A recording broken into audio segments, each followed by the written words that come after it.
desespero desse povo. Olha lá, pegou o carro, já pegou fogo, já eu acho. Meu Deus do céu. O homem ainda pegou o carro, o homem ainda pegou um carro dele. O pessoal com o carro, com Kombi, ia-se embora, minha gente. Eu acho que deu tempo. Tá vindo pra cá, vindo vir pra pista. Cadê o carro do bombeiro, hein, minha gente? Minha gente, sai da frente aí. Oh, meu Deus, povo besta, o homem saindo com o carro. Meu Jesus, que desespero desse povo. Meu Deus, tá vindo tudinho pra cá. É porque a água tá trazendo. Ele tá vindo pra cá, ó, por baixo da ponte. Meu Jesus Cristo amado, meu Deus, tem misericórdia, Jesus. Bom dia para você que acompanha a nossa programação. O NA1 está no ar e você acompanha imagens de hoje cedo de um acidente na BR-101 em Igaraçu. Um caminhão-tanque carregado de diesel tombou. O fogo, olha, chamou a atenção de quem passava pelo local e deixou moradores desesperados. Claro, este é um dos assuntos de hoje e nossas equipes estão por lá para atualizar as informações para você que está saindo de casa com destino à BR-101 Norte. Você vai ver também, quem mora ou passa pela rua José Anastácio, no Recife, tem que encarar essa buraqueira aí. Vamos ver. Todos esburacados aqui na Iputinga. Pra gente passar com o carro é um sacrifício. Agora mesmo vai passar um carro, olha a situação. Ó. A gente tem que sair livrando. Tem ainda uma denúncia de maus tratos a animais. É sobre um cavalo amarrado junto ao muro dessa estação de metrô.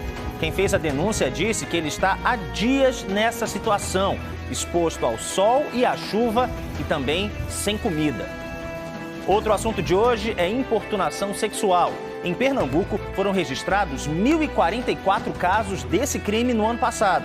Este ano, o número já chegou a 410 casos. Tem ainda direito do consumidor, contrato de fidelização com risco de pagar multa se cancelar o serviço. Será que a empresa pode exigir isso de você? A gente conta aqui no NA1. Então, vamos juntos nessa quinta-feira até 13h. Fique com a gente, de onde você estiver.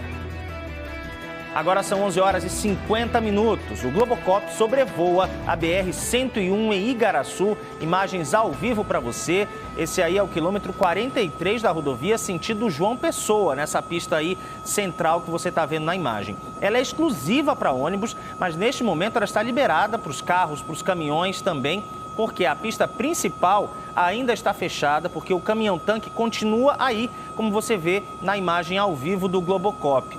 Esse acidente foi antes das 6 horas da manhã.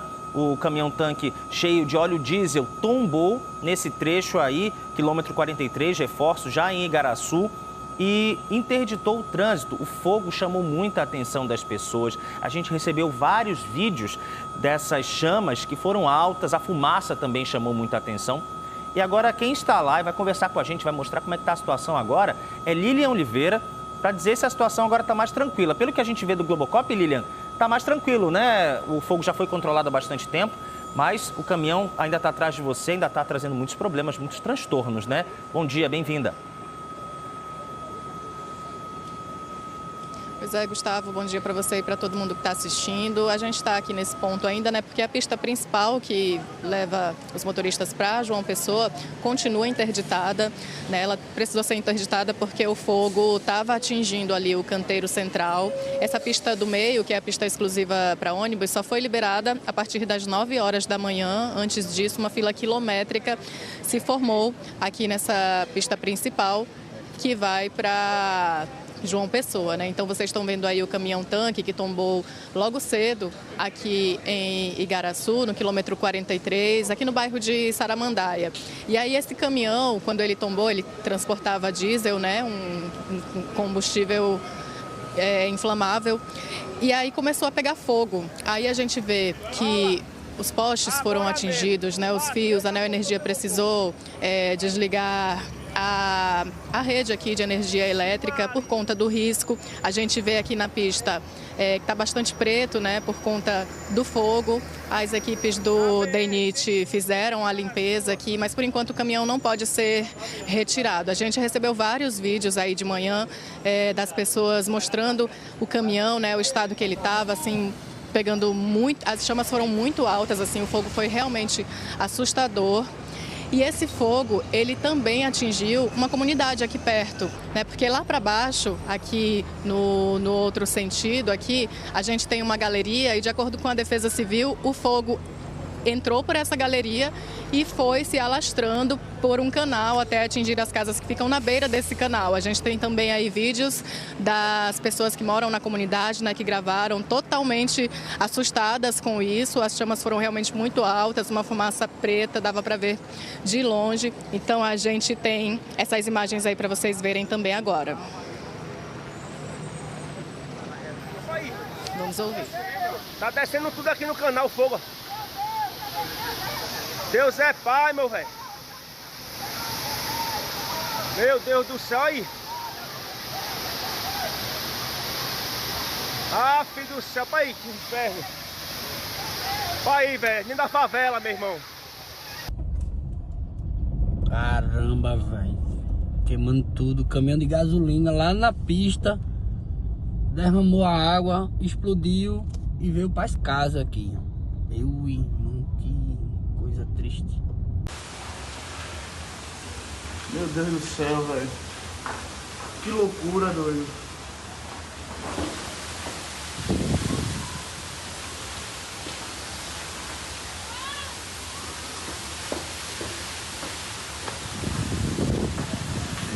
Meu carro, velho. Meu carro, velho.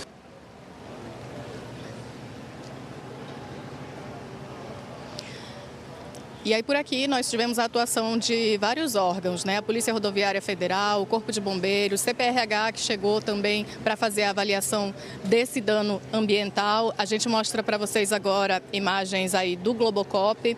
A corporação do Corpo de Bombeiros disse que enviou 7 viaturas, sendo 3 de combate a incêndio e 3 de comando operacional e também uma ambulância de resgate. As equipes atuaram no combate às chamas que também atingiram essas residências, né, próximas aqui de onde a gente está falando. Não houve vítimas atendidas pelas equipes de resgate do Corpo de Bombeiros e eles continuam, né, aí realizando o rescaldo. O caminhão não foi retirado daqui ainda porque identificaram que ainda tem combustível dentro do caminhão. Então, ele só pode ser retirado depois que tiver o transbordo, que é a retirada dessa carga de dentro desse caminhão que queimou, né, para um outro veículo. Vamos ouvir então agora o que disse o Corpo de Bombeiros. O veículo vinha em deslocamento com aproximadamente 27 mil litros de combustível, 15 mil litros de diesel e 12 mil litros de gasolina. E a informação que tivemos é que uma Kombi havia ingressado de forma súbita na via e com o intuito de evitar o acidente, o motorista do caminhão tentou fazer a manobra, não conseguiu, ocasionando todo esse transtorno, infelizmente, toda essa ocorrência, né? Então fomos acionados, houve um emprego de 23 viaturas. Os órgãos atuantes nas suas respectivas áreas também foram acionados pelos CIODs, participaram da ocorrência Polícia Militar, PRF, DENIT, tá? A empresa Neoenergia também. Se tratar de um combustível líquido e a declividade do terreno, ela acabou causando o deslocamento desse combustível para as áreas adjacentes, né? Então, em virtude disso, inicialmente, houve o incêndio atingiu 2 casas, uma delas perda total realmente, né? Foi totalmente destruída, mas sem vítimas até o momento, tá? Então a via está agora sob responsabilidade, né, e manejo do DENIT quanto à limpeza da via e da Polícia Rodoviária Federal no que diz respeito ao veículo e ao fluxo dos veículos no local.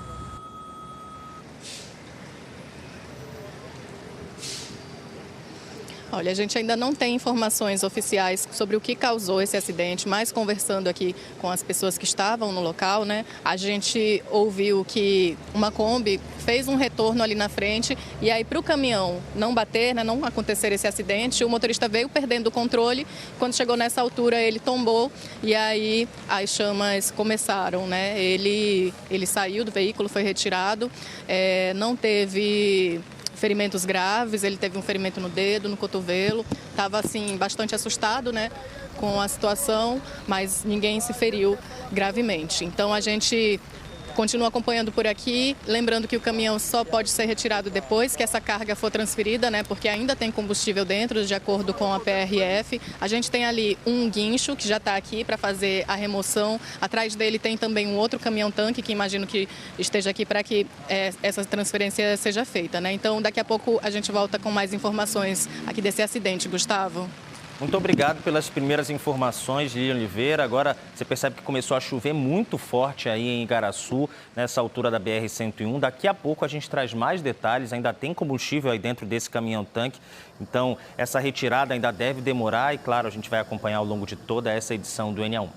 E agora a gente vai seguir com imagens do Globocop ao vivo, porque nesse engarrafamento aí aconteceu outro acidente. Você está vendo aí essas imagens do Globocop.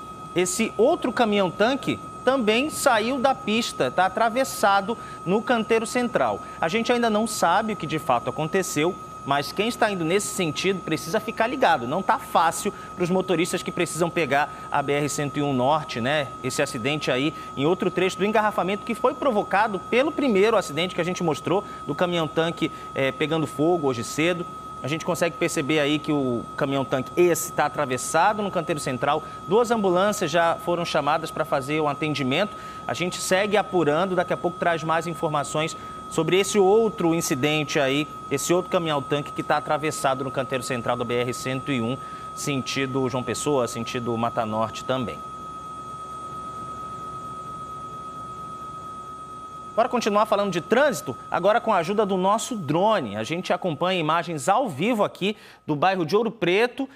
Na direita, os carros seguem em sentido paulista, né? A gente está aqui indo em Olinda, né? Esse engarrafamento, na verdade, é o sinal que está fechado para os motoristas que seguem na pista da direita. A gente recebeu uma mensagem de Hildete Reis falando sobre a desorganização dos motoristas e dos motociclistas que circulam por essa área. Ela disse que tanto carros quanto motos utilizam o retorno desse viaduto de forma irregular para seguir em direção à Paulista e que isso deixa os pedestres inseguros, né, por causa do risco de acidentes. Hildete reclamou também da falta de sinalização. Então fica aí o alerta para a Prefeitura de Olinda, né? Nesse trecho tem esse retorno irregular que Hildete falou e muitos motoristas também falam para a gente com frequência dos que fazem esse retorno, essa conversão que não pode, aí é risco para os motoristas e também para os pedestres que passam por aí dessa área de Ouro Preto em Olinda. Ontem, aqui no NA1, nós mostramos a reclamação de passageiros da região metropolitana sobre o VEM. Eles disseram que os créditos não estavam entrando no cartão. Os passageiros contaram que realizaram recargas tanto pelo terminal de autoatendimento, que fica nos terminais integrados, né, como em aplicativos, e não tinham os seus créditos validados. O Grande Recife Consórcio informou que a responsabilidade pelo carregamento dos cartões, assim como pelas máquinas de autoatendimento dos terminais, é da Urbana PE, e é aí que a empresa já teria sido notificada sobre esse problema. Nós procuramos a Urbana ainda ontem, mas a resposta só chegou hoje. A empresa informou que identificou instabilidades no processo de validação de créditos nas máquinas de autoatendimento dos cartões VEM, o que pode ter causado falhas em 2 tipos de transações de recargas. Primeiro, as feitas pelas máquinas de autoatendimento e também as que são realizadas pelos canais digitais, como os aplicativos, o portal do VEM e o WhatsApp. Bom, para os créditos comprados nas máquinas de autoatendimento, a Urbana informou que os passageiros já podem passar seus cartões novamente em qualquer máquina do VEM, que são aquelas máquinas azuis que ficam nos terminais de integração. Nós mostramos há pouco aí nas imagens para que os créditos sejam validados nos cartões. Já para os créditos comprados em plataformas digitais, a Urbana disse que os passageiros já podem tentar passar os cartões diretamente nos validadores dos ônibus e do metrô, que funcionará normalmente. A Urbana diz que quem fez esse tipo de recarga por plataformas digitais ainda não vai poder validar os créditos nas máquinas de autoatendimento dos terminais, pois a validação de crédito nessas máquinas para esse tipo de recarga ainda não foi estabelecida. E tem reclamação de moradores e comerciantes do bairro da Iputinga, no Recife. Eles mandaram imagens e vídeos, mandaram mensagens para o Canal Globo para falar de uma rua que está cheia de buracos. Olha só. Situação da rua José Anastácio da Silva Guimarães, toda esburacada aqui na Iputinga. Pra gente passar com o carro é um sacrifício. Agora mesmo vai passar um carro, olha a situação. Ó, ó. A gente tem que sair livrando. Vem outra ali e olha a situação novamente. Que coisa, né? É praticamente escolher em qual buraco vai cair com o carro, com a moto. E olha, em dias de chuva, a situação fica ainda mais complicada. Nossa equipe recebeu essas imagens e foi lá conferir. Todo mundo sofre. O motorista de ônibus, o de carro e os motoqueiros. Muita buraqueira e assim, fica quebrando a moto, né? Sempre a moto tá na oficina por conta desse buraco. Quando tem chuva é pior, esses buracos ficam... desaparecem por causa da água que fica por cima? Sim, a água vai para dentro do buraco, né? Aí desaparece o buraco e muitas vezes a pessoa cai também, como aconteceu aqui, a mulher caiu aqui também. E sempre a gente fica com medo, né? Passar no buraco por conta de cair também, de queda. De acordo com os moradores da rua José Anastácio da Silva Guimarães, por trás do Parque Caiara, no bairro da Iputinga, os buracos foram abertos depois de obras da Compesa. O trecho mais crítico fica na esquina da rua Miguel Leão. Dona Dete tem uma quitanda aqui. Todo dia, ela tem que limpar os móveis e alguns objetos do comércio. Esse buraco fez 1 ano. Agora aqui já foi aberto, já foi tampado, porque passou mais de ano, o mesmo problema. Aí fizeram, fez 1 ano, agora voltou tudo novamente. Então a população do bairro pede que ele faça um serviço perfeito, para não estar, vai, abre, deixa o buraco, vem outro tampa. E a gente são prejudicados, porque o pessoal não quer vir fazer compra aqui. Entende? Quem vem se mela, as mulheres chiques, anda tudo, entendeu? Aqui ninguém quer pisar na lama. Ninguém é porco para estar morando dentro da lama. Ao lado de Dona Dete, há uma loja de produtos de beleza. O dono Cristóvão disse que quando chega para trabalhar de manhã cedo, tem que limpar a calçada com um vassourão. A rua está totalmente arrebentada, cheio de buraco, fica essa desculpa de prefeitura, estado. Meu amigo, eu não quero saber se é estado, se é prefeitura, eu quero que deixe a rua realmente era decente, que seja recapeada, né? É um absurdo você passar por essas situações, né? É um negócio realmente vergonhoso.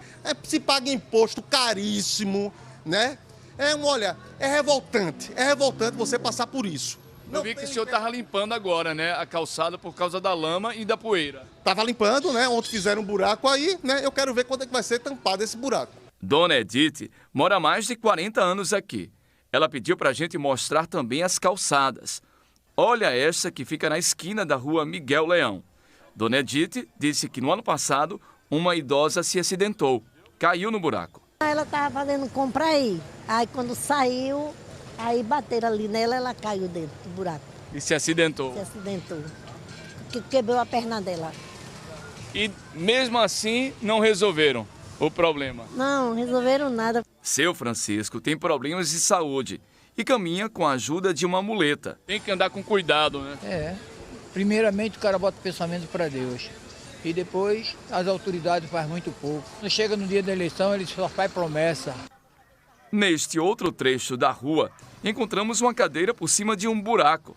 Dona Josefa disse que o buraco completou aniversário. O buraco acho que faz mais de ano, meu filho, que esse buraco está aqui. Já teve até parabéns dele na semana passada. Foi mesmo. Teve bolo com guaraná e tudo. E botaram até uma cadeira, não foi? Você vai esperar sentado, meu filho, que vai cansar, né?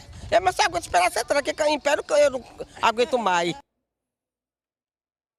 Bom, e para piorar a situação, chove desde cedo na região metropolitana, uma chuva mais pesada, daquelas que para e volta a todo momento. E a gente está ao vivo na rua José Anastácio, olha só, para ver como é que está a situação dos moradores hoje. Essas imagens são de Christopher Moraes. Os buracos continuam, quando chove, como a gente viu na reportagem, fica ainda pior. O trânsito está tranquilo, não tem muitos carros passando, mas a dificuldade continua, a gente consegue observar que esse asfalto foi colocado aí, mas não tem sinalização e continuam também os buracos, né? Não resolveu a situação aí da pavimentação, que continua bastante complicada, como nós vimos na reportagem e como nós ouvimos dos moradores. Claro que a gente foi em busca de respostas, né, para a comunidade, os moradores e os comerciantes da área. A Compesa disse que concluiu o serviço na rua José Anastácio e que o buraco foi fechado na madrugada de ontem. A Compesa disse ainda que a chuva dificultou a execução da obra de pavimentação. Já sobre os outros buracos na rua, a Enlurb disse que uma equipe vai fazer uma nova vistoria no local para avaliar a situação e programar uma ação de tapa-buracos. Ou então vamos marcar aqui no nosso calendário, que já está na tela, um dia para que a nossa equipe volte lá, viu? Início de agosto, vamos marcar aqui, segunda-feira, dia 4, compromisso assumido com a comunidade. A gente vai voltar lá para saber se de fato esse problema foi completamente resolvido. A gente vê que tem asfalto, mas os buracos continuam. Bom, a gente segue agora com informações de um acidente na BR-101, no sentido Paraíba, envolvendo um caminhão e uma moto. A gente tem imagens, esse trecho que a gente vai mostrar fica em frente a uma estação de BRT de Cruz de Rebouças, ó. A gente está mostrando agora. 2 ambulâncias do SAMU foram ao local para fazer o atendimento. Dá para ver, inclusive, uma moto embaixo do caminhão, né? Mais um acidente que a gente está registrando hoje. Quinta-feira bem difícil, né, para os motoristas. Nós não temos informações sobre feridos. A gente lembra que esse acidente ele é próximo ao outro acidente que nós mostramos no início do NA1. E lembrando, um caminhão-tanque tombou na rodovia, ali perto do canteiro central, ao lado da pista central, e pegou fogo. O caminhão ainda está no local, a pista está interditada, então a gente reforça que é preciso ter cuidado nesse trecho, porque o trânsito está muito lento e a pista bastante molhada, porque chove mais uma vez na região metropolitana.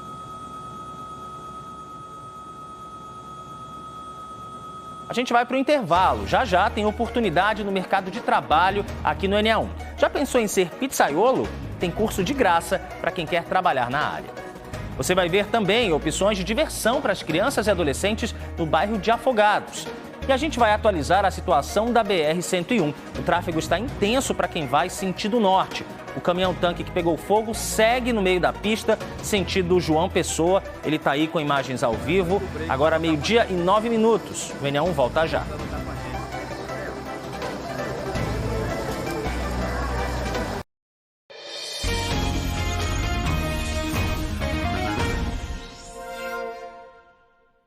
Agora 12:12, o NA1 de volta, direto de Igaraçu, porque Lilian Oliveira segue na BR-101, onde o caminhão-tanque pegou fogo hoje cedo. Lilian, você já mostrou como é que está o trânsito, o caminhão está aí atrás de você. Agora conta como é que estão os moradores da comunidade vizinha aí, que ficaram bastante assustados. Alguns imóveis, inclusive, foram atingidos pelo fogo, né? Pois é, foram 4 imóveis identificados pela Defesa Civil que foram atingidos pelo fogo. Um deles teve perda total, uma casa que foi completamente destruída. E aí o caminhão ele só vai poder ser retirado realmente quando essa carga que ainda está lá dentro seja transferida para um outro veículo, né? Então ele só vai poder ser retirado nesse momento por conta do risco, né? Então a gente vê aqui o chão bastante preto aí por conta do óleo, né? Do diesel, por conta das chamas também. A pista central que foi liberada para os motoristas seguirem, porque o trânsito ficou muito complicado, muito engarrafado aqui na BR-101, sentido João Pessoa, né? E aí os moradores também registraram esse incêndio. A gente mostra para vocês, olha, aqui nessa parte que a gente está agora tem muito comércio, né? Essa oficina que não pôde abrir, porque as chamas também atingiram as portas, né? De acordo com a Defesa Civil, na parte de dentro não teve danos, só aqui na parte externa mesmo. Os postes, né? Muitos fios no chão. A gente vê ali na frente também funcionários de uma empresa de telefonia fazendo ali a reposição. E é isso, é um trabalho de muita gente está atuando aqui para que a pista seja liberada o quanto antes. Chegaram também alguns funcionários de uma empresa especializada que faz a remoção desse material, né? A limpeza, para minimizar esse dano ambiental. Eu conversei com um representante da Agência Estadual de Meio Ambiente, a CPRH, e ele disse que a empresa do caminhão que tombou precisa fazer a contratação de uma empresa especializada. E aí eles têm que apresentar um relatório falando sobre a descontaminação, né, já que causou todo esse dano. Eles têm 20 dias para apresentar esse documento e explicar como é que vai ser feita essa limpeza de tudo. Vamos ver também os registros aí que os moradores fizeram, moradores que tiveram suas casas atingidas, que perderam móveis, uma família que perdeu tudo nesse incêndio. Vamos assistir. Meu Deus, tem misericórdia, Jesus. Gente, meu Deus, explodiu o carro, eu acho. Oi, nada. Meu Deus do céu. A carreta pegou fogo. Ai, meu pai. Gente! Tá pegando tudo na casa do povo. Meu Deus, olha lá explodindo. Tá vendo? Ai, meu Deus. Tá, mozão. Tu é doido aí. Ó, ai, que coisa mais... Olha lá, agora que tá saindo fogo. Jesus.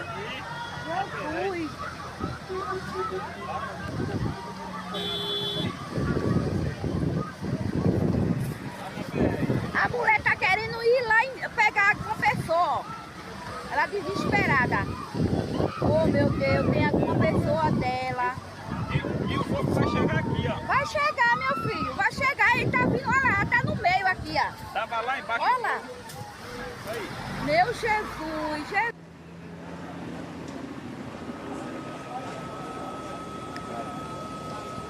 Bom, parte desses moradores tiveram que ficar no centro de tecnologia, que o CETEM, que está funcionando como um abrigo, com banheiro e sala para que esses moradores possam realmente se abrigar, né? Eu conversei com alguns deles, vamos ouvir agora. Estava tocando para sair, que ia consulta para o médico hoje, quando eu vi só a explosão. Quando eu olhei da minha laje, que a minha laje é ali, que eu olho para cima, já está o fogaréu tomando conta de tudo. A gente se comoveu, começou a chamar a comunidade, o pessoal gritando para o pessoal se acordar. Quando a gente veio olhar o canal, que já estava cheio de fogo, todas as casas aqui do outro lado pegou fogo, muita gente correndo, no maior desespero, os fios explodindo tudo, gente correndo de camisola no meio da rua. Foi uma cena de terror, os canal pegando fogo, os carros na beira do canal, o povo tirando os carros, ainda teve um carro de um amigo da gente que pegou fogo também, porque não deu tempo de tirar, o outro ali quase pegava fogo, foi um desespero total. É uma dor na alma, porque a gente vê as pessoas perdendo tudo e não pode fazer muita coisa, a não ser correr e tentar se salvar. Escutei o barulho do caminhão, aí quando eu abri a porta, tava a fumaça, né? Aí eu acordei minha filha, minha mãe, aí saí tirando todo mundo de casa, né? Aí a gente foi lá pra cima, pra BR, aí só viu só o fogaréu.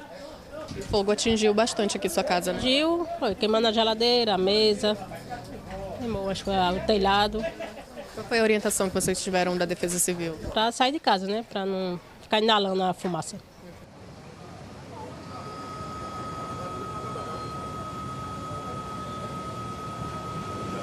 Nós estamos aqui desde cedo, Gustavo, e o cheiro ainda é muito forte, né? O cheiro do combustível, o cheiro do queimado. A gente viu também fumaça, ainda viu um pouco de fogo na hora que a gente chegou nessa casa que foi completamente destruída. E desde cedo a gente está acompanhando também o trabalho das equipes aí de diversos órgãos. A gente acompanhou a Defesa Civil, vamos ouvir o que eles disseram. O balanço foi 6 casas atingidas. Temos uma com perca total, que é essa aqui. O nosso departamento de engenharia está fazendo levantamento para que essa semana ainda inicie o processo de reconstrução. E nós temos um departamento que está dando toda a cobertura às vítimas e já estão, inclusive, em abrigamento para se alimentarem e dar todo o suporte possível. E quantas famílias estão no abrigo? Nós temos temos 4 famílias, num total de 6 pessoas.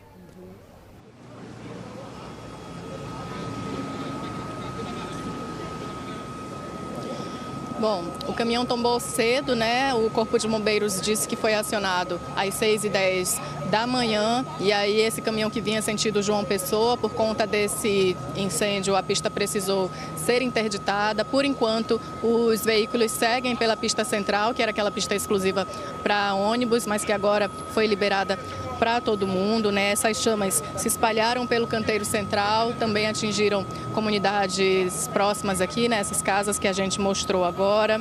A pista teve que ser interditada, agora o pessoal está atuando na identificação e na limpeza, né? Porque como foi um óleo diesel, né? Esse veículo inflamável, causa um dano ambiental e aí eles precisam fazer essa limpeza, essa remoção. A empresa vai ter que apresentar um relatório para o CPRH falando como é que vai ser esse trabalho de descontaminação. Então, um incêndio aí que causou muitos prejuízos, que assustou muitos moradores, né? Já que as chamas foram muito altas, atingiram várias casas. Uma casa foi completamente destruída, mas a gente ressalta que ninguém se feriu, Gustavo.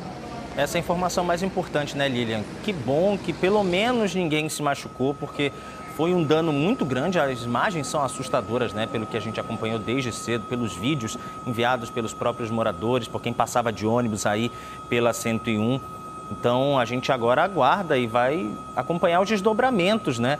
Os desdobramentos ambientais dessa poluição que foi causada, também vai aguardar a retirada do caminhão. A gente lembra que os bombeiros disseram que ainda tem combustível dentro, né, dos tanques. Esse combustível tem que ser transbordado, tem que ser retirado daí, para que aí sim o caminhão-tanque seja retirado, rebocado e aí a pista seja liberada, a pista sentido Mata Norte, sentido João Pessoa. Os carros estão passando pela pista central, carros, caminhões, ônibus, enfim. A pista que é só de ônibus agora está liberada para todo mundo, para tentar desafogar o engarrafamento aí nessa altura do quilômetro 43 em Igaraçu.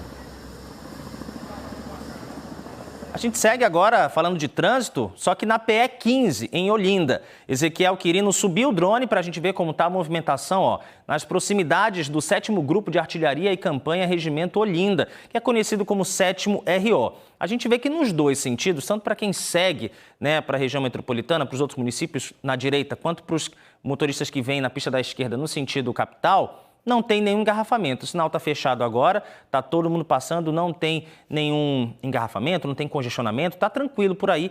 A gente só reforça o pedido de atenção para os motoristas, né? Como está chovendo muito na região metropolitana, chove, para, a pista fica molhada. Mas olha aí, agora o drone está se aproximando e, de fato, nesse trecho já está um pouco mais apertado, né? E aí, é saída do Recife, é para quem vai à região metropolitana e aí tem muito carro mesmo, né? Nesse horário, 12h21, quase 12h22. Informações ao vivo com imagens do nosso drone para você. Mudando de assunto, uma mulher sofreu importunação sexual dentro de um ônibus no Recife. Ela denunciou o caso à polícia e pede investigação. Camila Torres conversou com a vítima sobre essa situação que, além de ser uma violência, uma invasão à privacidade e um atentado à dignidade dessa mulher, é crime, né, Camila? Boa tarde.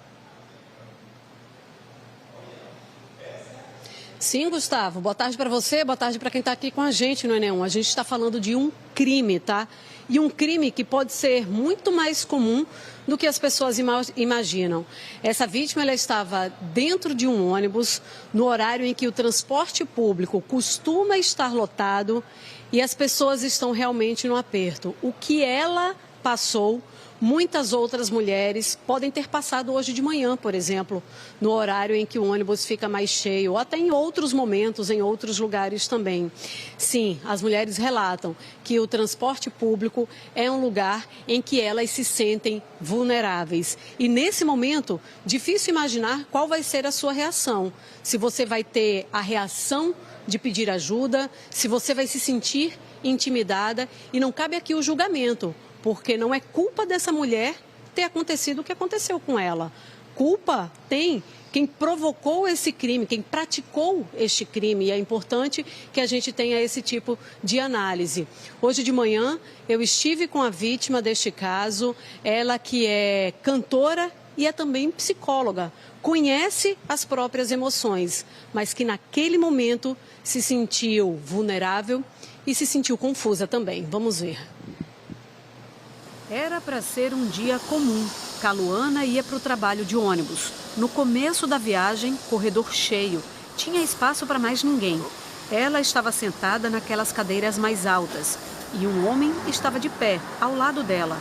Caluana percebeu que o passageiro estava encostando na perna dela, mas achou que seria porque o ônibus estava lotado. Só que mesmo depois que muitas pessoas desceram, o comportamento do homem não mudou. Ele estava encostando as partes íntimas em mim. Tinha uma mulher do meu lado, que eu não sei se ela percebeu que eu estava meio que me espremendo nela, me afastando para sair de perto dele. E mesmo assim, ele fazia impulso com o corpo para tocar as partes íntimas dele na minha coxa. Ao longo da Avenida Agamenon Magalhães, no Recife, Caluana foi ficando cada vez mais incomodada, até que o homem tocou nela com as mãos também. Ele ficava olhando o tempo todo para os meus seios. Aí eu estava muito incomodada, eu subia assim a blusa, ficava segurando assim. E minha bolsa também, ela estava assim na minha perna. Minha bolsa, eu estava com a bolsa branca e a alça da bolsa estava virada para frente. Aí eu peguei e puxei a alça da bolsa, fiquei segurando também, porque eu também tive medo, né? Eu não sei o que poderia acontecer. E essa parte aqui das minhas partes íntimas ficaram livres, né? Então foi na hora que ele estava encostando assim, que ele fez com bastante força. Aí eu olhei para a cara dele, aí ele passou a mão rapidamente nas minhas partes íntimas e desceu para minha perna. Aí foi quando eu gritei, ô moço! Aí o motorista, ele tinha acabado de abrir a porta para descer outro passageiro. Então ele se aproveitou e correu, conseguiu fugir. Assim que ele conseguiu fugir, tinha um passageiro atrás que disse a mim, moça, a gente estava aqui, a gente estava observando e quando o ônibus começou a esvaziar, ele poderia ter saído de perto de você e ele não saiu. Sendo que a gente não poderia fazer nada porque você não gritou, você não pediu socorro, a gente não ia imaginar. Mas a gente viu tudo isso que estava acontecendo. Caluana é cantora e é psicóloga. Naquele momento, não sabia o que fazer com os próprios sentimentos. A gente não entra no ônibus imaginando ser assediada. Então, na minha cabeça, se algum dia isso acontecesse comigo, eu ia fazer várias coisas. Feito tem mulheres dizendo, eu ia fazer isso, eu ia fazer aquilo, eu ia fazer aquilo outro. Sendo que quando aconteceu comigo, eu não tive reação, eu não sabia o que fazer. Eu fiquei com muito medo, com muita vergonha também. Eu não sabia o que fazer. Eu só fazia chorar, eu me tremia. Aí tinha uma mulher do meu lado, né, que ela fazia, calma, tudo vai se resolver. E eu só conseguia chorar. E minha reação foi ligar para o meu pai. Foi a primeira pessoa que passou na minha cabeça. Eu liguei para ele me acalmou, mas eu só fazia chorar. No mesmo dia, na segunda-feira, ela foi à delegacia. O caso foi registrado como importunação sexual. Ela desabafou nas redes sociais. Eu nunca pensei em passar por coisa dessa. No ônibus.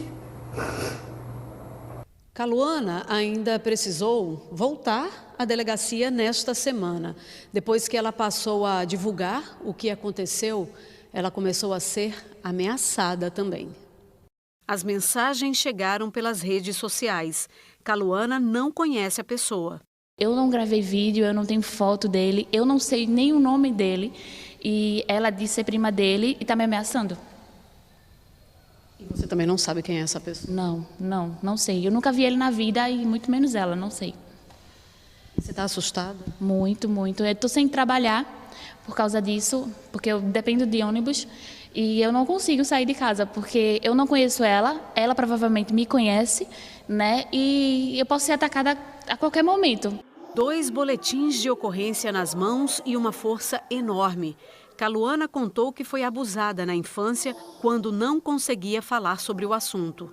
Agora adulta e consciente da importância de não se calar, está determinada a buscar justiça.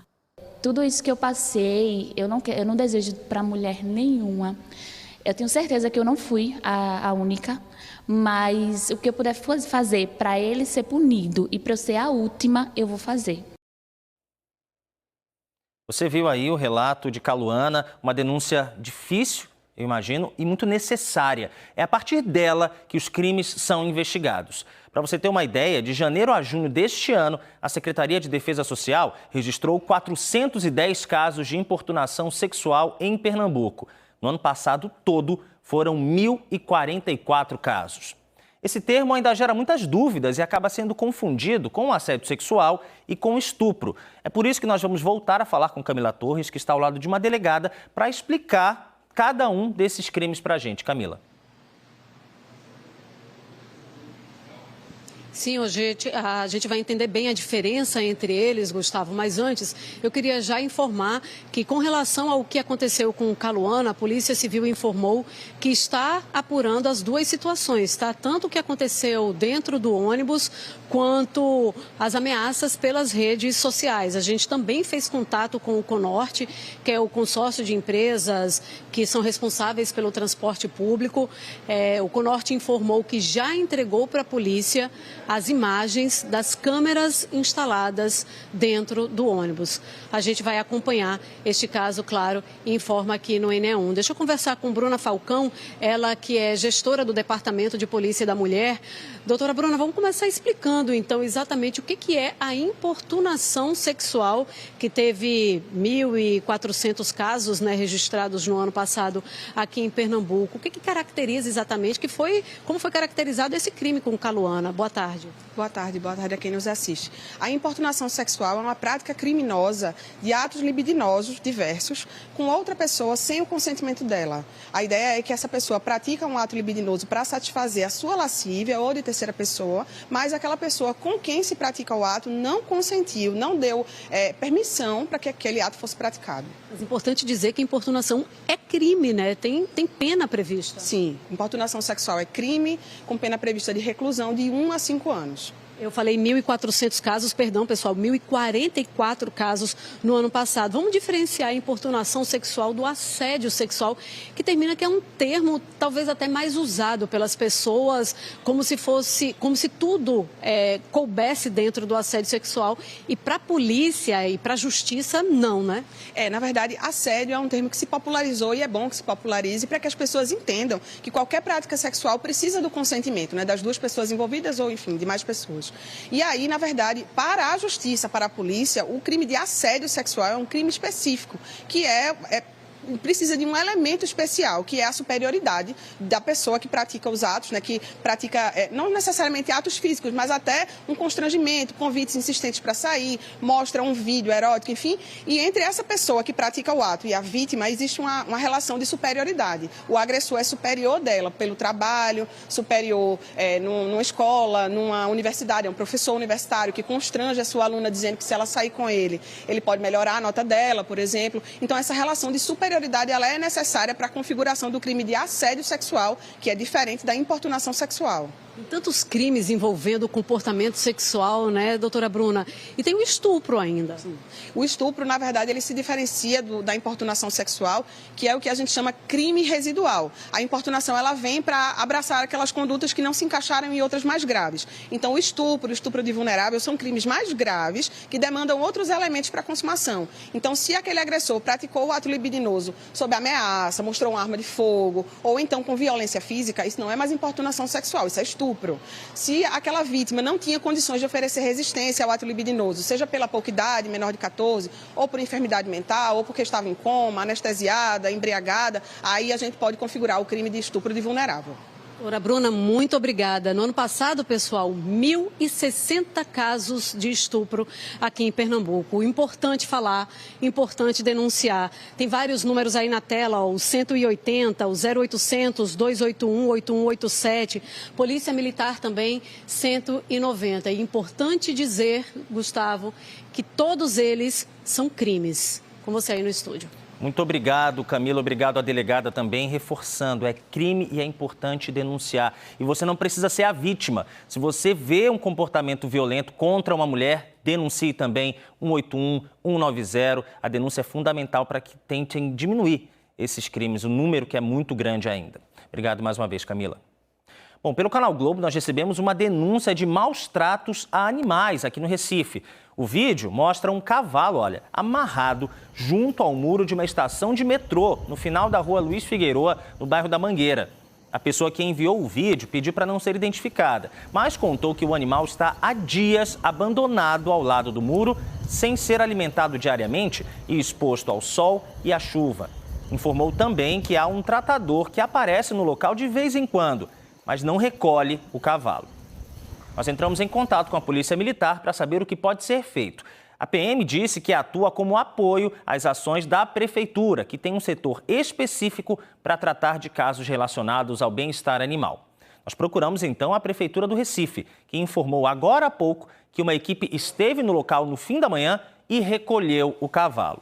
O animal foi levado para o Centro de Vigilância Animal no bairro de Peixinhos. A gente reforça que denúncias contra maus tratos aos animais podem ser feitas pelo telefone 3355-1670. 3355-1670. O assunto agora é o Estatuto da Criança e do Adolescente, que completa 35 anos no próximo domingo. Essa é a principal ferramenta jurídica para garantir direitos básicos aos menores de 18 anos. Sobre esse assunto, eu converso agora com a promotora Aline Arrochelas, do Ministério Público de Pernambuco, sobre esse tema. Seja muito bem-vinda, doutora. Vamos conversar. Tem muito assunto, tem muita pergunta para fazer. Fique à vontade. Bom, 35 anos depois, qual é o balanço que dá para fazer do Estatuto? Boa tarde. Boa tarde, Gustavo. Boa tarde a todo mundo que nos acompanha em casa. Eu acho que a gente tem muito o que comemorar, né? O Estatuto ele veio como uma lei de vanguarda, ou seja, uma lei revolucionária que trouxe para o Brasil uma série de princípios de proteção a direitos humanos que já estavam sendo discutidos, inclusive, no panorama internacional. É uma lei referência no mundo, inclusive, né? É uma lei referência.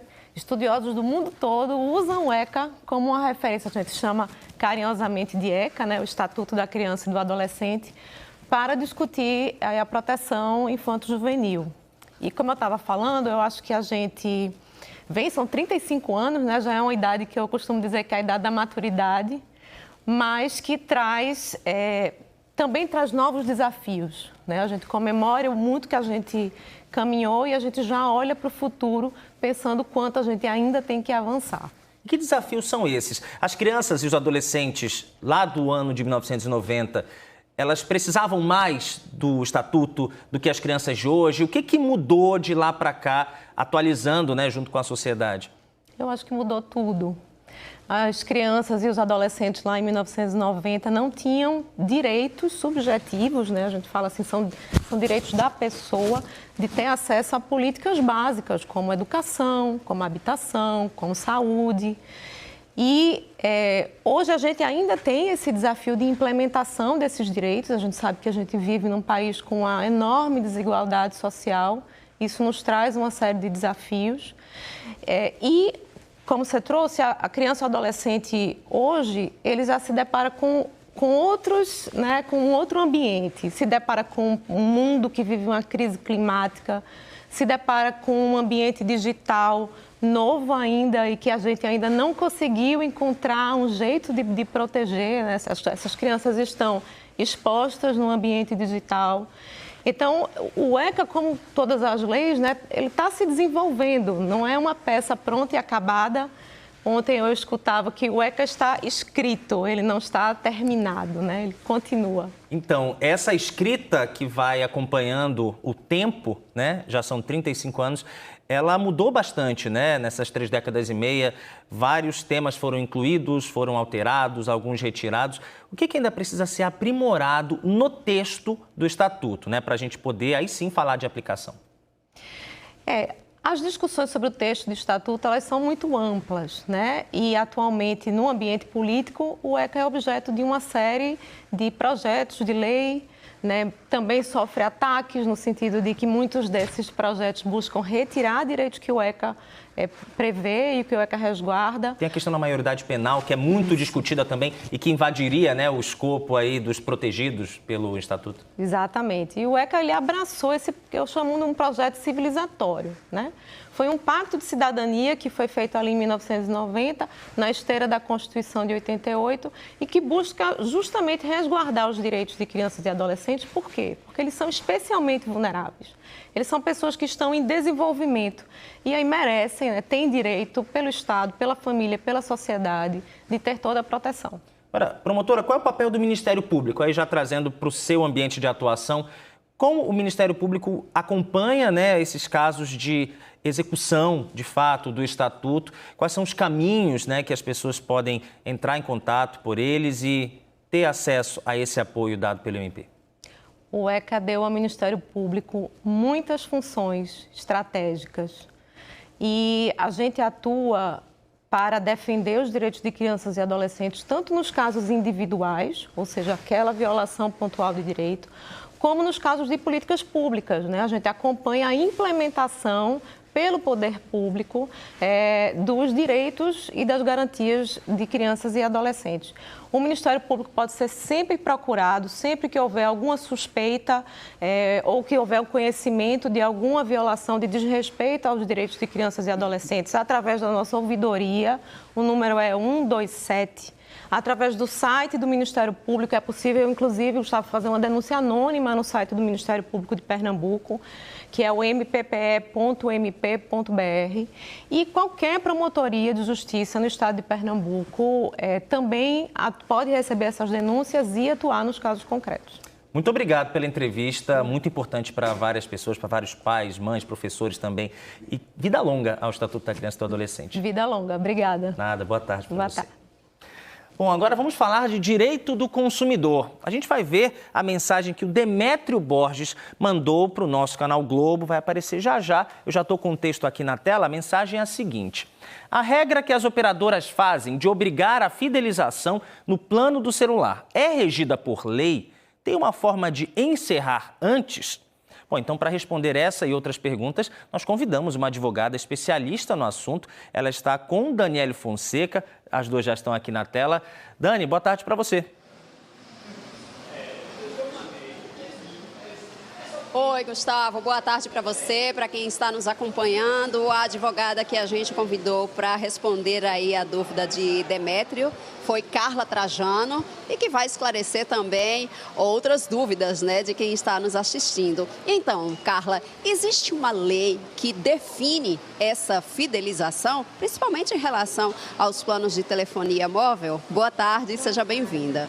Boa tarde, tudo bem? Eu não falaria de uma lei específica, mas de uma previsão possível em toda a natureza contratual, em especial nos contratos de prestação de serviço. Os contratos de consumo de prestação de serviço normalmente são feitos por adesão. E nesses contratos por adesão, o consumidor não pode discutir as cláusulas. Mas muitas vezes essa cláusula de fidelidade ela é oferecida também para ter uma contrapartida de um desconto para o consumidor. No entanto, a fidelização ela não pode ser superior a 1 ano e antes do término desse período, o consumidor ele precisa necessariamente ser informado, né, desse término e da possibilidade de renovação. Ele não é possível renovar automaticamente. Como é que a gente pode definir a fidelização? E outra, a pessoa que faz essa fidelização, ela fica impedida, por exemplo, de fazer a portabilidade? Como é que funciona? Não, de maneira nenhuma. Ela pode fazer a portabilidade e é sempre bom a gente lembrar que na contratação é importante que haja transparência. Então, a pessoa que está contratando, ela precisa saber que está contratando e que aquilo tem uma fidelização, que existe uma multa em caso de encerramento do contrato antes do tempo, certo? Mas no caso dela querer fazer a portabilidade ou encerrar esse contrato antes do tempo, a multa não pode ser superior ao benefício concedido e deve ser proporcional também ao tempo restante de contrato. Quais são os benefícios e os alertas que você faz em relação à fidelização, Carla? Para o consumidor, o benefício é do planejamento financeiro. Então, você sabe exatamente quanto você vai pagar e, além disso, você normalmente recebe descontos do fornecedor quando você contrata um plano de fidelização. Para o fornecedor, o interessante é que ele faz um controle melhor do fluxo de caixa dele. Por isso que ele consegue fornecer esse desconto. Mas os cuidados que você tem que ter é sempre perguntar a respeito, procurar se informar, leia o seu contrato e, na dúvida, se você estiver achando que a cláusula pode ser abusiva, procure os órgãos de defesa do consumidor e eles vão conseguir informar, ou mesmo o seu advogado de confiança para fazer uma análise do caso. A gente está falando aqui sobre serviços de telefonia móvel, mas também existe isso para outros, como, por exemplo, aqueles serviços que a gente conhece de filmes e séries por assinatura, que são os chamados streams. Sim, sim. É a mesma natureza. A ideia por trás da cláusula de fidelização em relação aos streamings, em relação aos planos de academia, por exemplo, é a mesma, certo? E da mesma forma você pode sim encerrar esse contrato antes e a multa ela não vai ser devida se o encerramento do contrato tiver sido feito por falha na prestação do serviço. Então, se essa academia ela começou a falhar, se o streaming ele começou a não te fornecer o serviço, faltou alguma coisa, você pode encerrar também. Carla Trajano, advogada, muito obrigada pela sua participação aqui no NE1, esclarecendo aí a dúvida do telespectador Demétrio, que mandou a sugestão para a gente, né, Gustavo? Obrigado, Dani. Obrigado, Demétrio, também, né, pela mensagem.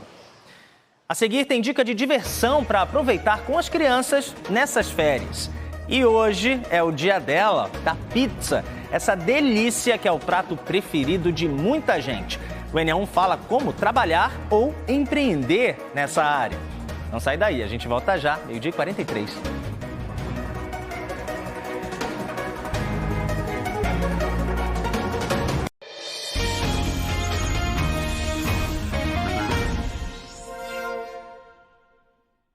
Meio-dia e 47, hora do almoço. Eu sei que você nem deve estar prestando atenção em mim, mas eu vou falar sobre como garantir uma renda extra com essa tentação aqui, ó. Um alimento que é um dos pratos preferidos de muita gente. A pizza. Difícil não gostar, né não? Tem de vários sabores, dá para comer salgada ou doce e dá também para ganhar dinheiro com ela. Se você pensa em empreender, esse pode ser um ramo cheio de oportunidades. Camila Torres está numa aula deliciosa com alunos que querem virar pizzaiolos, não é isso, Camila? E não é à toa que exatamente hoje a gente escolheu falar desse assunto, né? Dia da pizza, né, Gustavo? Ó, difícil não gostar e vou acrescentar, viu? Difícil ter modos na hora de comer pizza, né? Principalmente se for naquelas de rodízio, que vem uma, vem outra, doce, salgada, pronto. Ó, aqui no curso onde eu tô, na Casa Zero, no bairro do Recife, fica na Rua do Bom Jesus, tá, pessoal? Bem pertinho da Praça do Arsenal. Pizzas que foram feitas aqui mesmo, porque o curso é o curso de panificação, mas a aula de hoje, uma aula específica sobre pizza. E aí, professor Ângelo Magno, que é um instrutor, o chefe aqui junto, o que tem exatamente de informação numa aula sobre pizza, professor? É com relação à receita da massa, dos recheios, como é que é? Boa tarde. Boa tarde, Camila. Então, na realidade, a gente foca em toda a técnica, né? Então, ele vai entender sobre ingrediente, vai entender sobre fermentação e praticar uma sova correta e aí ter uma pizza de sucesso. Eu já estou vendo que tem com borda recheada, sem borda recheada, né, professor? E é um mercado realmente bom para se trabalhar? Na verdade, a gastronomia é um mercado muito interessante. A gente tem um retorno muito rápido, né? O nosso curso está voltado aqui em salgados de panificação, hoje com tema específico por ser o dia da pizza, mas pizza todo mundo gosta, né? Salgado a gente tem uma cultura muito comercial também, de consumir, de vender e dá super certo. A gente está falando aqui tanto da pizza, a gente está só virado aqui para pizza, né? Mas deixa eu mostrar o curso aqui, os alunos e as alunas do curso, ó. Um monte de gente aqui, a gente segurou um pouquinho o pessoal aqui para poder ter imagem da pizza, segurou o almoço também. Muito obrigada pela gentileza de vocês. Mas claro que a gente já chega querendo saber das histórias também. E Edna, aqui nesse cantinho, ó, estava me dizendo que ela já trabalha com doces, salgados, né, Edna? Vou sentar aqui do lado, viu? Licença. E resolveu aprender também a fazer pizza, porque estava faltando ali no cardápio, era, Edna? A gente sempre falta, porque o empreender é uma renovação, né? Você tem que ter coisas novas para oferecer ao cliente. O cliente é muito exigente, né? Quer sempre uma novidade. Então, isso é mais para implementar. E, como você perguntou a Sara, que, você é pizzaiolo, veio aqui aprender? Não, porque cada curso é um aprendizado diferente. Tem sempre uma técnica nova, uma coisa nova para a gente implementar e aprender ali. Sucesso, viu, Edna? Muito obrigada. Aí está incrementando o cardápio. Ela está falando de Sara, que Sara é que está aqui do lado dela. Que antes da gente entrar aqui na nossa participação ao vivo, eu estava perguntando, né, sobre a história de um, de outro, porque tem vários perfis diferentes, né? E Sara, você já trabalhou, inclusive, numa pizzaria fazendo pizza, né? Isso. Já trabalhei. Comecei no básico, né? Ajudando, e com o passar dos dias, por alguns motivos, do ex-patrão, ele me deixou na mão e eu, já no olho, aprendi. Fui aprendendo. Foi aprendendo na prática, Na prática. E vim hoje me especificar mais, porque conhecimento nunca é demais, né? Aí, estou aqui aprendendo a salvar mais, fazer mais coisas novas. Sucesso para você também. Dá tempo de eu te perguntar aqui, professor. Essa turma já está terminando amanhã, né? Mas vai ter outra turma aí, aqui na Casa Zero. Tem até já aí o perfil na rede social para você acompanhar as informações. Vai ter outro curso em vista? Vai ter sim. Você vê que a turma está bem cheia, né? Então, de 4 a 8 de agosto, nós vamos ter a nossa próxima turma aqui na Casa Zero. Maravilha, obrigada, viu? Olha lá, nas redes sociais tem mais informações, viu? Curso de graça, pessoal. Gustavo? Que maravilha, né, Camila? Olha só essas delícias e olha só o que tem de gente na turma, né? Mais pessoas vão preparar pizza, vão faturar com isso. Bom para eles, bom para a gente também. A reunião anual da Sociedade Brasileira para o Progresso da Ciência começa na semana que vem aqui no Recife. Hoje, os organizadores do evento divulgaram detalhes do encontro. Juliano Roque acompanhou e traz as informações. Oi, Juliano, boa tarde. Oi, Gustavo. Essa reunião, encontro mesmo, valendo, vai ser realizado aqui na Universidade Federal Rural de Pernambuco, que fica no bairro de Dois Irmãos. Os detalhes foram passados hoje em uma entrevista concedida pela reitora da universidade, a vice-reitora, e também por professores que estão na organização desse encontro. Vão ser 7 dias de um evento que promove a ciência, a tecnologia e a inovação. A reunião anual da Sociedade Brasileira para o Progresso da Ciência vai acontecer entre os dias 13 e 19 deste mês e deve reunir pesquisadores brasileiros e também de fora do país que vão falar sobre temas relevantes para o avanço social, cultural e econômico do Brasil. 50 horas de atividades. O encontro também tem um movimento jovem muito forte. Dentro da SBPC Jovem nós temos Arena Robótica, Arena Gamer, Feira de Ciências, Mostra de Professores. Temos um espaço destinado para palestras, minicursos, conferências. Vamos ter o lançamento de um podcast que é o Jovem Pod, um podcast destinado com temáticas, né, destinadas à juventude. É a primeira vez que este encontro acontece aqui no Recife, um momento importante para a Universidade Federal Rural, que homenageia a participação da mulher na ciência. A gente quer mostrar o quê? Que a mulher, ela está na ciência também.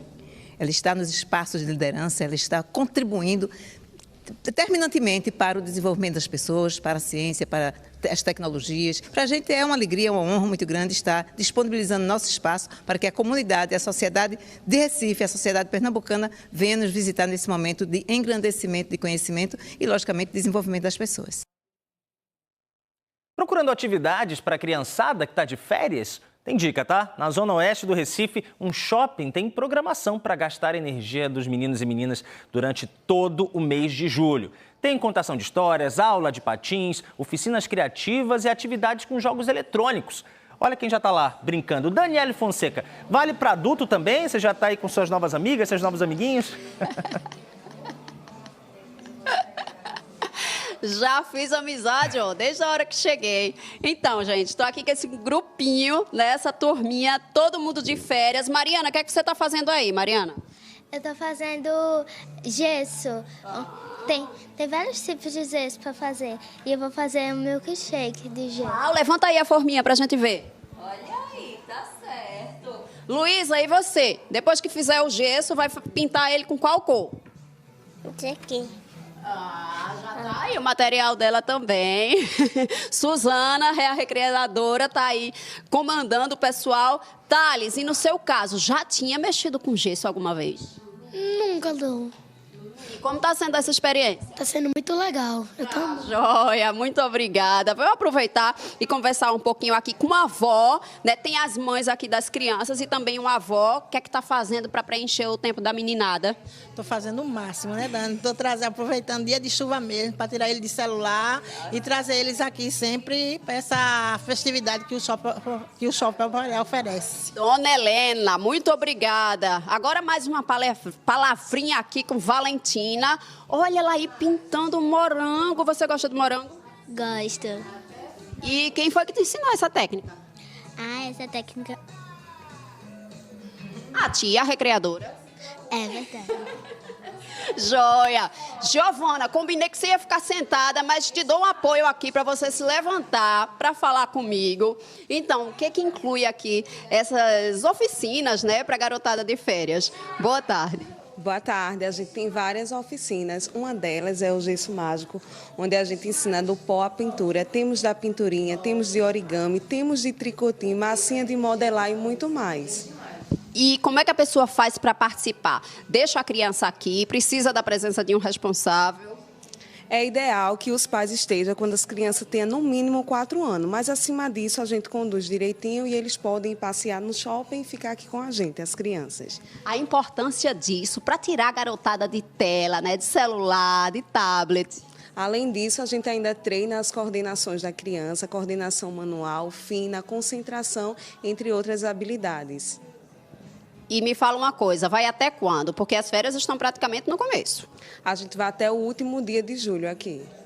Joia, muito obrigada, viu? Pessoal, então, todo esse serviço é aqui no Shopping Afogados, tá? E vai até o fim do mês de julho e também tem outras programações, como aula de patinação, a partir dos 3 anos de idade. Se você tiver o seu patins, traz, que tem uma turminha especializada para ensinar todo mundo. Nesse caso, o serviço é gratuito e nesse aqui, a partir de R$4, já compra uma pecinha em gesso, já pinta, leva para casa também como lembrança das férias e é mais uma opção aí para os pais, né, para os avós, para os responsáveis que ficam matutando o mês de julho todinho para ocupar essa criançada durante as férias. Tem escola aí com mais de 30 dias com as crianças sem aula e aí é preciso realmente pensar em muitas atividades. A gente volta contigo, Gustavo. E hoje ainda é dia 10, viu, Dani? Mostra pra gente aí, pra gente se despedir de você, as crianças brincando um pouquinho. Que legal, né, essas atividades para elas se divertirem nesse período que é tão bacana e tão esperado por elas, né? Período de férias escolares. Agora a gente volta para imagens ao vivo do Globocop, que sobrevoa a BR-101, sentido Paraíba, sentido João Pessoa. Olha só, esse caminhão-tanque, a gente está acompanhando desde o início da edição, pegou fogo logo cedo. Os bombeiros foram acionados ali por volta das 6 horas, 6h10 da manhã. Ele continua aí, porque de acordo com os bombeiros ainda tem combustível. Esse caminhão-tanque estava carregado de óleo diesel. Ele pegou fogo, as chamas foram muito altas, a fumaça também. Esse fogo acabou seguindo por um canal e atingindo 4 casas que ficam aí numa comunidade vizinha. Uma delas teve perda total. A notícia boa, né, nesse caos todo de hoje, é que ninguém se feriu, mas as imagens são assustadoras. Neste momento, essa pista principal da BR-101 Norte, ela está interditada. O trânsito foi fechado ainda ali por volta das 6 horas da manhã. Aí os motoristas precisam seguir pela pista central, olha só. Essa pista central ela é voltada para os ônibus, dedicada exclusivamente para eles. Mas agora, para tentar desafogar esse engarrafamento que já é grande na BR-101, aí na altura de Igaraçu, é preciso desviar por essa pista do meio. Já quem está chegando aqui para Recife, né, para a região metropolitana, para as cidades aqui pertinho da capital, não tem muita dificuldade não. Atenção para os motoristas, hein? Chove e para na região metropolitana, a previsão para hoje é essa. Com essas imagens ao vivo do Globocop, a gente se despede. O N1 de hoje fica por aqui. Obrigado pela sua companhia. É só ir lá no Globoplay para ver, rever e compartilhar as nossas reportagens. Fique agora com o Globo Esporte. Para você uma boa tarde e até amanhã.